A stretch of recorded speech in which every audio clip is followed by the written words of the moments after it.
Los guardianes de la bruja. Si quieren creer que lo que voy a contarles es solo una leyenda de barrio, de esas que los vecinos susurran en las esquinas, adelante. Pero yo sé que no es un mito. Lo que voy a narrarles pasó, y yo estuve ahí. Todo ocurrió cuando yo era niño, en la colonia San Bartolo, en una de esas calles viejas, con banquetas rotas y faroles que apenas alumbraban. Por aquellos años, todavía quedaban varios lotes baldíos, cubiertos de maleza alta y espesa. Uno de ellos escondía, en el fondo, una casucha de madera podrida, tan vieja que parecía que iba a caerse con el viento.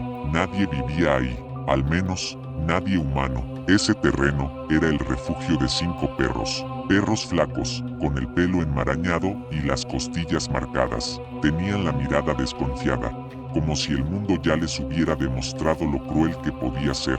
Algunos vecinos, como mi madre, les dejaban comida y agua. Otros, en cambio, los odiaban, les tiraban piedras, los corrían a patadas. Y, sin embargo, ellos cuidaban la calle, conocían a cada uno de nosotros y no permitían que extraños se acercaran.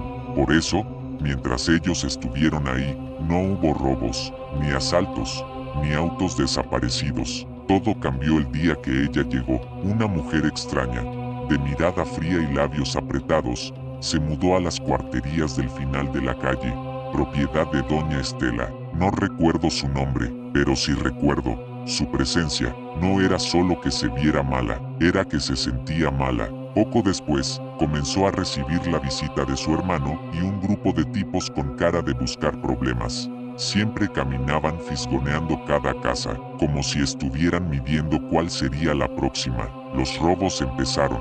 Primero fueron cosas pequeñas, luego, puertas forzadas, ventanas rotas, hasta que, una noche, los ladridos furiosos de los perros nos despertaron a todos. Cuando salimos, vimos una escena que todavía me persigue en sueños. Los 5 perros habían derribado a uno de esos tipos y lo estaban destrozando a mordidas. La sangre corría por la banqueta. Sus gritos se mezclaban con los gruñidos y el chasquido de los dientes desgarrando carne. Los pocos vecinos que podían acercarse a ellos lograron separarlos. El hombre estaba irreconocible, pero lo reconocimos. Era uno de los amigos del hermano de ella. La mujer se volvió loca. Gritaba que los perros eran peligrosos, que debían matarlos. Al día siguiente, llamó a la perrera. Mis padres y la vecina de enfrente juntaron dinero para pagar la multa y rescatarlos, pero no llegaron a tiempo, los habían sacrificado. De inmediato, esa noche, mi madre hizo algo que no solía hacer, cerró todas las ventanas y cortinas, trabó la puerta y me llevó a su cuarto con la excusa de ver una película. Me quedé dormido, pero a medianoche, desperté con un sonido que heló mi sangre, un grito, un lamento largo, desgarrador, que parecía venir desde el final de la calle. Pensé en la Llorona. Mi madre, sin mirarme, me dijo que me durmiera. No insistí. A las 5 de la mañana, salimos rumbo al hospital. La calle estaba extrañamente silenciosa, todas las luces apagadas, todas las ventanas cerradas, y los perros de los patios, todos adentro. Cuando regresamos, había patrullas al final de la calle. La mujer que mandó matar a los perros estaba muerta, infarto fulminante, dijeron, pero los vecinos decían otra cosa. Fue la bruja, porque esos perros no eran comunes, eran descendientes de una pareja que había pertenecido a una anciana llamada Doña Matilde, conocida en la calle como la bruja. Ella había vivido en la casucha del baldío, y antes de morir, había advertido, no toquen a mis perros. Si alguien se atreve, yo volveré. Un vecino me juró que esa madrugada, él y su hermana se levantaron a mirar por la ventana. Vieron a una mujer jorobada, tan encorvada que casi caminaba en 4 patas, salir del baldío. Avanzaba lentamente, con un llanto bajo, hasta llegar a las cuarterías. Después, nadie supo qué pasó ahí dentro. Meses después, una perra se refugió en el mismo baldío y tuvo cachorros. Mis padres adoptaron uno. El resto se quedó en la calle, como si cumplieran un deber que no podían abandonar. Hoy, mientras les cuento esto, Simón, el nieto de aquel perro, duerme sobre mis piernas. A veces, cuando me mira en la oscuridad, siento que sabe algo que yo no, y le digo, en voz baja, tú, eres el último guardián de la bruja. La mujer del asiento trasero. Esto que voy a contar, me pasó apenas la semana pasada, y desde entonces, no he podido dormir tranquilo. Me llamo Sergio Morales, soy reportero, y trabajo en un periódico grande de mi ciudad. Esa noche, junto con mi compañero Luis, nos tocó cubrir una nota que se alargó demasiado.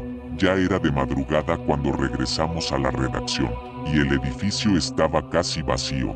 Desde que entramos al estacionamiento, algo se sintió extraño. Los guardias nos miraban con demasiada atención, como si no nos reconocieran.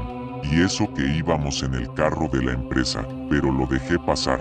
Luis fue a la caseta a llenar unos papeles. Yo me quedé recargado en el cofre, revisando mi celular. Entonces, lo sentí, esa sensación fría, de que alguien te está observando. Levanté la mirada, y vi a Marina, la guardia, mirándome fijamente. Entrecerraba los ojos, como intentando reconocerme, pero su expresión era más de desconfianza que de saludo. En ese momento, llegó Arturo, un compañero de deportes. Nos pusimos a platicar, y fue ahí, cuando la vi, una mujer, caminando hacia nosotros, desde la calle. La vi primero de reojo, luego no pude evitar seguirla con la vista. En lugar de ir hacia las oficinas, se dirigió hacia la parte más oscura del estacionamiento. ¿Y esa qué hace aquí?, le pregunté a Arturo. Aquí ya dejan entrar a cualquiera, me respondió. Poco después, Luis regresó. Nos despedimos de Arturo y caminamos a la oficina. La puerta tardó en abrir, y luego cruzamos ese pasillo largo y silencioso hasta nuestra sala de edición. Ahí terminó la noche, o eso creí. A la mañana siguiente, un compañero se me acercó. ¿Ya supiste lo de anoche? No, ¿qué cosa? Lo que me dijo, me dejó helado. Según los guardias, cuando Luis y yo llegamos, no veníamos solos. Dicen que había una mujer en el asiento trasero. Llevaba una gorra que le tapaba el rostro. Bajó conmigo cuando saqué la mochila del equipo. Marina incluso intentó acercarse para verla mejor, pero lo único que distinguía claramente era su silueta. En las cámaras de seguridad se veía como entrábamos los tres. Ella esperaba con nosotros a que la puerta se abriera. Después, caminaba detrás de nosotros por el pasillo, y en la mitad, se detenía, volteaba hacia unas escaleras de caracol, y comenzaba a subir, hasta desaparecer de las cámaras. Ninguno de los guardias quiso ir a revisar. Busqué a Arturo para hablar de la mujer. Su respuesta me hizo sentir un frío en la espalda. ¿Qué mujer?, me preguntó. La que entró mientras hablábamos. La que te dije que se traía, y me respondiste que ya dejaban entrar a cualquiera. Arturo me miró. ¿Serio, Sergio? Yo nunca te dije eso. Fuimos con los guardias a revisar el video, y lo que vimos no coincidía con lo que recordábamos en las grabaciones. Yo no estaba recargado en el cofre, ni platicando con Arturo. Tampoco entraba ninguna mujer. Solo Luis y yo, caminando a la oficina, y nada más. Pero todos sabemos lo que vimos, o lo que creímos ver. El carro de la empresa visita escenas de crímenes casi todos los días, y no dejo de pensar que tal vez, esa noche, alguien se subió con nosotros, alguien que murió, y todavía no sabe que lo hizo, alguien que ahora está en las escaleras de la redacción, esperando. Los susurros del garaje. Me llamo Valeria, y esto me pasó cuando tenía apenas 14 años, en el 2002. Vivíamos en Valparaíso, Chile, en una casa antigua que habíamos comprado hacía poco. Era una construcción grande, con ese aire viejo y desgastado que da el tiempo, y un garaje que antes había sido un taller de reparación. Ese garaje siempre me dio una sensación extraña, algo oscuro y frío, aunque en el resto de la casa todo parecía normal. Una tarde, después del colegio, regresé con mi hermano menor y entramos por el patio trasero donde mi mamá estaba cuidando a mi hermanito, que todavía no cumplía un año y dormía en su cuna en el cuarto de mis padres. De repente, desde el garaje, escuché una voz ronca. y suave, un susurro que decía, ven rápido, ven. Miré a mi mamá y a mi hermano y pregunté si habían oído eso. Todos me miraron confundidos. Pensé que era papá llamándonos, así que salí al patio delantero, pero no había nadie. La incertidumbre me invadió, aunque no le di más vueltas porque el bebé empezó a llorar desconsoladamente. Lo saqué de la cuna y sentí que ese llanto no era normal, como si algo más lo perturbara. Esa noche, cuando ya estaba en mi habitación, tuve el peor despertar de mi vida. Sentí una presencia y un miedo inexplicable. Mi ventana daba hacia el patio trasero y la luz de la luna llena iluminaba todo con un brillo espectral. Me levanté para prender la luz, pero justo al encender el foco, este tronó y se apagó. Un grito escapó de mí antes de escuchar un susurro muy cerca. En mi oído, te dije que vinieras, pero no obedeces. Corrí a buscar a mis padres y les conté. Mi papá no me creyó, pero mi mamá sí. Aquella noche dormí con ella, y mi hermano pequeño, rezando sin cesar para alejar lo que fuera aquello. Pero los días siguientes solo empeoraron. En mi habitación aparecieron manchas negras en las paredes, como moho, algo imposible en pleno verano en Valparaíso. Las bombillas de la casa se fundían una tras otra. El aire se volvió pesado y el techo se llenó de moscas. Una plaga inquietante que no parecía tener explicación. Una noche me desperté y, desde mi cama, sexta la puerta abierta y a un hombre mayor sentado en el sofá de la sala. Llevaba pantuflas viejas y una sonrisa torcida. Me hacía señas con la mano para que me acercara. El terror me paralizó. No pude gritar ni moverme. Cerré los ojos y cuando los abrí, él seguía ahí, riéndose con lentitud y malicia. Empecé a rezar sin poder levantarme. Finalmente desapareció, pero mis lágrimas no paraban. Las cosas se descontrolaron. Objetos se rompían. Las moscas eran una plaga incontrolable, y las llaves del baño y la cocina se abrían solas. Yo me sentía débil, enferma, con ojeras profundas y sin fuerzas para la escuela. Mis médicos no entendían qué me pasaba. Una tarde, mientras mi mamá y mi hermano salieron a comprar, yo me quedé con el bebé en la casa. Jugábamos en el patio cuando tuve que ir al baño. Dejé al bebé en la cuna y al regresar, lo encontré sentado en medio de la cama, no en la cuna. En el reflejo de la televisión, vi al hombre mayor sosteniéndolo. Grité y le pedí que se fuera, pero eso solo empeoró las cosas. Desesperados, contactamos a una medium. Ella realizó una sesión sin que yo participara y reveló que aquel hombre era una presencia atrapada, un hombre llamado Ernesto, que murió solo, lleno de rencor porque su familia lo abandonó en vida. Su rabia era tan fuerte que lo mantenía atado a la casa, obsesionado conmigo porque me confundía con su hija. Nos fuimos de la casa semanas después, tras una limpieza y bendiciones. Tiempo después, nos cruzamos con la antigua esposa de Ernesto. Nos contó que ella y su hija también huyeron de esa casa por la presencia que nunca los dejó en paz. Al mostrarme una foto de su hija pequeña, me quedé helada.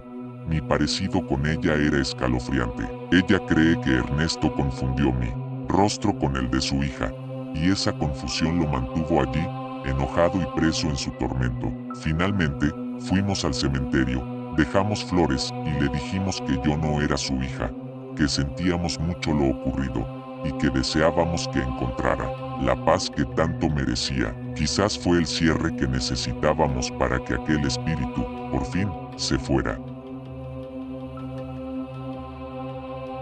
La vecina de la sombra. Recuerdo perfectamente cómo empezó todo, aunque, si lo pienso bien, quizá había comenzado mucho antes de que yo me diera cuenta. Vivo en un barrio tranquilo, en Aguascalientes. Aquí todos nos conocemos, y todos creemos saber quién es quién.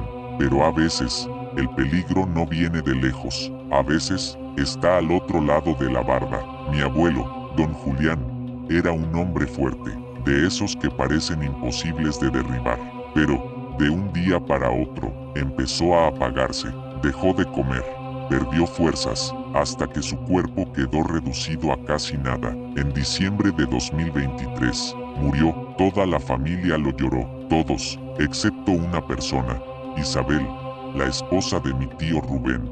ni siquiera se presentó al velorio. Ella siempre había querido quedarse con toda la propiedad de mis abuelos, aunque solo le tocara una parte.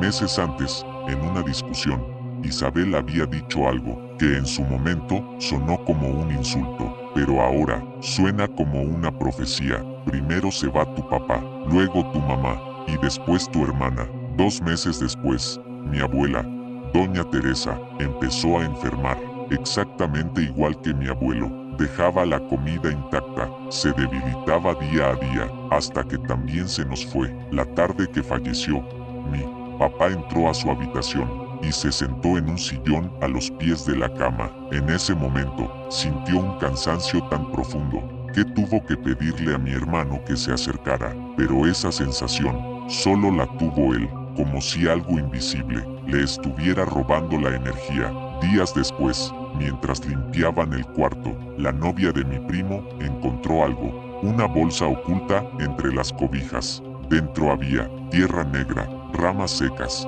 e hilos rojos. Nadie se atrevió a tocarla. Todos pensamos lo mismo. Isabel había estado cuidando de mi abuela los últimos días. La novia de mi primo limpió el cuarto con agua, vinagre, jabón y agua bendita, y tiró todo hacia la calle, barriendo simbólicamente hacia la casa de Isabel, como devolviéndole lo que nos había mandado. Pero aquello no terminó. Una tarde, mis primas vieron como Isabel arrojaba una bolsa negra, con limones podridos y tierra, hacia la camioneta de mi tío. Cuando se dio cuenta de que la estaban mirando, corrió a meterse a su casa. Poco después, la camioneta empezó a fallar una y otra vez, y mi tío comenzó a enfermar, a sentirse agotado y sin dinero. Mis padres, desesperados, fueron con un hombre que ve energías. Apenas mi papá cruzó la puerta, el hombre dijo: a este señor lo quieren quitar del camino. No es por otra mujer, es un trabajo. La descripción coincidía con Isabel. Nos aconsejó usar pulseras rojas con la medalla de San Benito y bendecir la casa. Lo hicimos, pero lo peor fue mi perrita, Luna. Estuvo conmigo más de 10 años. Un día, la encontramos muerta en el patio, con sangre en la boca, como si hubiera vomitado. Mi papá dijo que tal vez había absorbido algo que iba dirigido a él, y que se había sacrificado. Desde entonces no hemos vuelto a tener incidentes con Isabel, pero el miedo sigue ahí, porque cuando el mal viene disfrazado de familia, no hay puerta ni rezo que te proteja por completo.